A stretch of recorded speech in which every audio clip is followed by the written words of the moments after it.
ಪ್ರಜಾಪ್ರಭುತ್ವ ಉಳಿಸಿ ಸಂವಿಧಾನ, ಚುನಾವಣೆ ವ್ಯವಸ್ಥೆ ರಕ್ಷಿಸಿ, ತೆರಿಗೆ ಅಸಮಾನ ಹಂಚಿಕೆ ವಿರುದ್ಧ ಹೋರಾಡಿ ಸರ್ವಾಧಿಕಾರ ತೊಲಗಿಸುವ ಪ್ರತಿಜ್ಞೆ ಮಾಡಿ ಎಂದು ಕೆಪಿಸಿಸಿ ಅಧ್ಯಕ್ಷರಾದ ಡಿಸಿಎಂ ಡಿಕೆ ಶಿವಕುಮಾರ್ ಅವರು ಕರೆ ನೀಡಿದರು. 79ನೇ ಸ್ವತಂತ್ರ ದಿನಾಚರಣೆಯ ಅಂಗವಾಗಿ ಕೆಪಿಸಿಸಿ ಅಧ್ಯಕ್ಷರೂ ಆಗಿರುವ ಡಿಸಿಎಂ ಡಿಕೆ ಶಿವಕುಮಾರ್ ಅವರು ಕೆಪಿಸಿಸಿ ಕಚೇರಿಯಲ್ಲಿ ಇಂದು ಧ್ವಜಾರೋಹಣ ನಡೆಸಿ ಮಾತನಾಡಿದರು.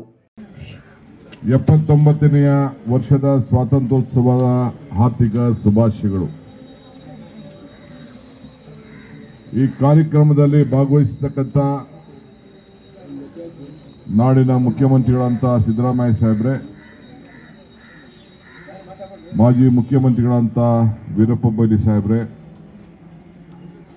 ನಮ್ಮೆಲ್ಲ ಕಾರ್ಯಾಧ್ಯಕ್ಷಗಳೇ, ನಮ್ಮ ಜಿಸಿ ಚಂದ್ರಶೇಖರ್ ಅವರ ಮುಖಂಡತ್ವದಲ್ಲಿ ಮತ್ತು ಎಲ್ಲ ತಾವೆಲ್ಲ ಏನು ಪದಾಧಿಕಾರಿಗಳಿದ್ದೀರಿ, ತಮ್ಮೆಲ್ಲರ ಮುಖಂಡತ್ವದಲ್ಲಿ ನಮ್ಮ ವರ್ಕಿಂಗ್ ಕಮಿಟಿ ಮೆಂಬರ್ ಹರಿಪ್ರಸಾದ್ ಇದ್ದಾರೆ, ಇನ್ನೆಲ್ಲ ಹಿರಿಯ ನಾಯಕರುಗಳು, ಶಾಸಕರು, ಸಹೋದ್ಯೋಗಿಗಳು, ಮುಖ್ಯವಾಗಿ ಸೇವಾದಳದ ಎಲ್ಲ ಪ್ರಮುಖ ಕಾರ್ಯಕರ್ತರು ತಾವೆಲ್ಲ ಕೂಡ ಇದ್ದೀರಿ.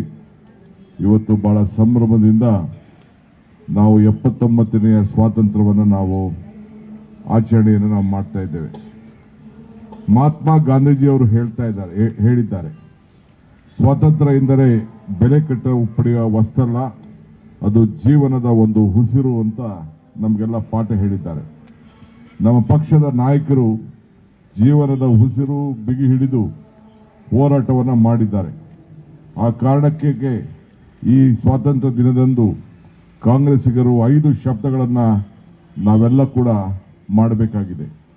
ಪ್ರಜಾಪ್ರಭುತ್ವವನ್ನು ಉಳಿಸುತ್ತೇನೆ, ಸಂವಿಧಾನವನ್ನು ರಕ್ಷಣೆ ಮಾಡುತ್ತೇನೆ, ಈ ದೇಶದ ಚುನಾವಣಾ ವ್ಯವಸ್ಥೆ ಹಾಗೂ ಮತಗಳನ್ನು ನಾನು ಕಾಪಾಡುತ್ತೇನೆ, ತೆರಿಗೆ ಅಸಮಾನ ಹಂಚಿಕೆ ವಿರುದ್ಧ ಹೋರಾಟ ಮಾಡುತ್ತೇನೆ, ದೇಶದಲ್ಲಿ ಸರ್ವಾಧಿಕಾರ ತೊಲಗಿಸಿ ಮತ್ತೆ ಜನಪರ ಸರ್ಕಾರವನ್ನು ಅಧಿಕಾರಕ್ಕೆ ತರುತ್ತೇವೆ ಅನ್ನೋದು ನಮ್ಮೆಲ್ಲರ ಶಬ್ದ ಆಗಿರಬೇಕು. ಈ 5 ಶಬ್ದಗಳನ್ನು ನೀವು ಪ್ರತಿದಿನ ನಾವೆಲ್ಲರೂ ಕೂಡ ನೆನೆಸ್ಕೊಳ್ಬೇಕು. 1929ರ ವೇಳೆಗೆ 2ನೇ ಸ್ವಾತಂತ್ರ್ಯ ಸಂಗ್ರಾಮಕ್ಕೆ ಮುನ್ನುಡಿಯನ್ನು ಕೂಡ ನಾವು ಬರೆಯಬೇಕಾದ್ದು ದೊಡ್ಡ ಅವಶ್ಯಕತೆ ಇದೆ. ಸ್ವಾತಂತ್ರ್ಯ ದಿನ ಎಂದರೆ ನಮ್ಮ ಇತಿಹಾಸವನ್ನು ಹೇಳುವ ದಿನ. ಇದು ಭಾರತೀಯರಾದ ನಾವು ಹಾಗೂ ಕನ್ನಡಿಗರಾದ ನಮ್ಮೆಲ್ಲರಿಗೆ ಹೆಮ್ಮೆಯಂಥ ದಿನ.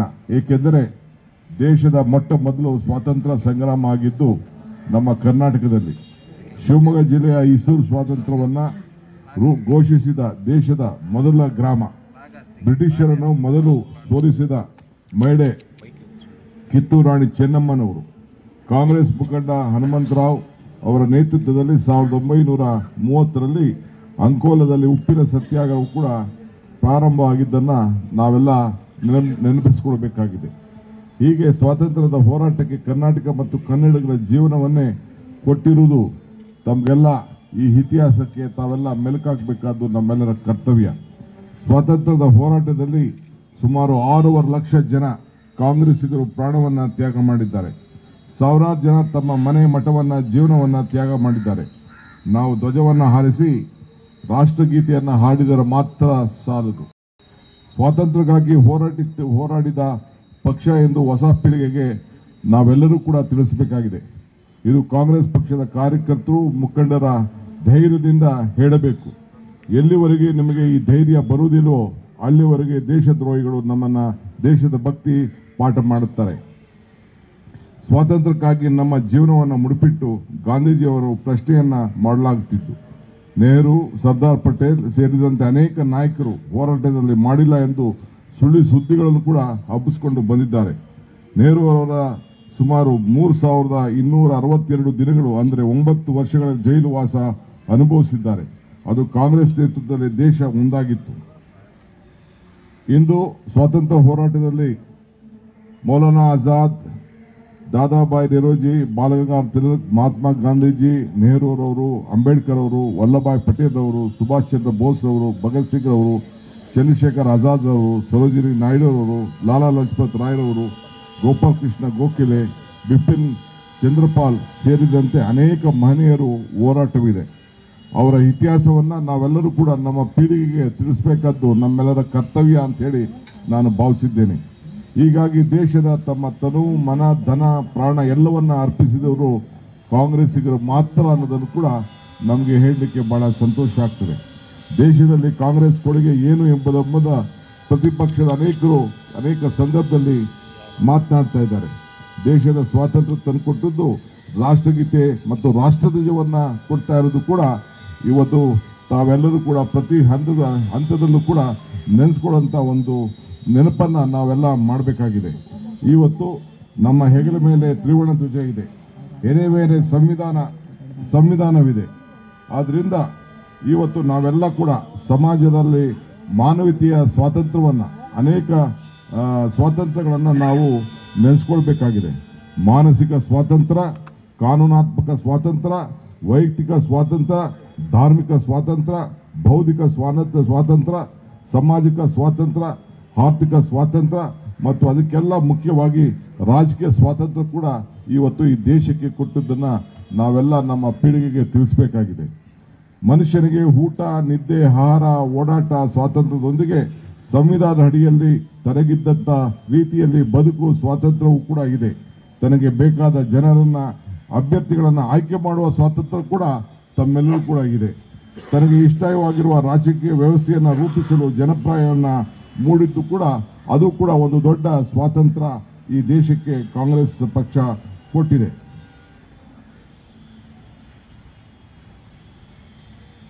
ಆದರೆ ಮಾನವನು ಒಬ್ಬ ನಾಗರಿಕನಾಗಿ ರೂಪಿಸುವ ರಾಜಕೀಯ ಸ್ವಾತಂತ್ರ್ಯ, ಈ ಸ್ವಾತಂತ್ರ್ಯದ ಬಗ್ಗೆ ಕುತಂತ್ರ ಮಾಡಿ ಮೋಸ ಮಾಡಿ ಅನೇಕ ಸ್ವಾತಂತ್ರ್ಯಕ್ಕೆ ಧಕ್ಕೆ ತರುವವರು ಸಂವಿಧಾನವನ್ನು ವಿರೋಧಿಗಳು ಮಾತ್ರವಲ್ಲ, ಅವರ ಜೀವನವನ್ನ ವಿರೋಧಿಗಳು ಕೂಡ. ಅವರನ್ನ ಸಮಾಜಘಾತಕರು ಎಂದೇ ಪರಿಗಣಿಸಬೇಕು. ಸೋಲುತ್ತೇವೆ ಎಂದು ಗೆಲ್ಲುತ್ತೇವೆ. ದೇಶದ ಪಾರದರ್ಶಕ ಚುನಾವಣೆಯಲ್ಲಿ ನಡೆಸಿ ಪರಿಣಾಮ ಅನುಭವಿಸಿದ ಪಕ್ಷ ನಮ್ಮದು. ರಾಜಕೀಯದಲ್ಲಿ ವೈರಿಗಳಿಲ್ಲ, ವಿರೋಧಿಗಳಿರುತ್ತಾರೆ ಮಾತ್ರ. ಆದರೆ ಈ ಮೋಸಗಾರನ ಸ್ವಾತಂತ್ರ್ಯದ ವೈರಿಗಳು ಎಂದು ನಾವೆಲ್ಲ ಘೋಷಣೆಯನ್ನು ಮಾಡಬೇಕು. ದೇಶದ ಹಿತದೃಷ್ಟಿಯಿಂದ ಸಂವಿಧಾನಕ್ಕೆ ಮೋಸವಾಗುವುದನ್ನು ನಾವೆಲ್ಲ ಕೂಡ ತಡೆಗಟ್ಟಬೇಕು. ಸರ್ಕಾರಗಳು ಬರಬಹುದು ಹೋಗಬಹುದು, ಆದರೆ ಸಂವಿಧಾನದ ಆಶಯಗಳನ್ನು ಉಳಿಸಲೇಬೇಕು.